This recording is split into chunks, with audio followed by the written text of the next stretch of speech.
Bankdagi o'g'rilik vaqtida o'g'ri odamlarga joyingizdan qimirlamang. Bu pul bankniki, sizning hayotingiz esa sizniki deb baqirdi.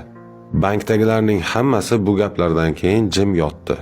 Bu an'anaviy fikrlash tarzini o'zgartirish, ya'ni ongni o'zgartirish konsepsiyasi deb ataladi.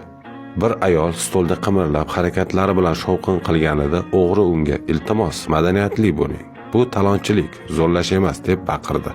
Bu esa o'z ishida professional bo'lish deb ataladi. E'tiboringizni faqat qilishingiz kerak bo'lgan ishga qarating. O'g'rilar uyga qaytganda kichik ukasi akasiga "Pulni sanab ko'ramizmi?" deb so'radi. Akasi unga "Ahmoq bo'lma, buncha pulni sanashga uzoq vaqt ketadi. Kechqurun yangiliklarda qancha pul o'g'irlanganini e'lon qilishganda pul miqdorini bilib olamiz" deb javob berdi. Bu jarayon tajriba deb ataladi. O'g'rilar ketgach, bank menejeri bank nazoratchisiga "Tezroq politsiyani chaqiraylik" dedi. Ammo nazoratchi unga "Shoshma, avval o'zimiz uchun bankdan 10 million dollar chiqaramiz va uni o'g'irlangan 70 million dollarga qo'shib aytamiz" deb javob berdi.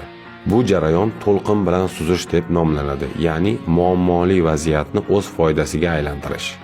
Ertasi kuni yangiliklarda bankdan 100 million dollar pul o'g'irlanganligi e'lon qilindi.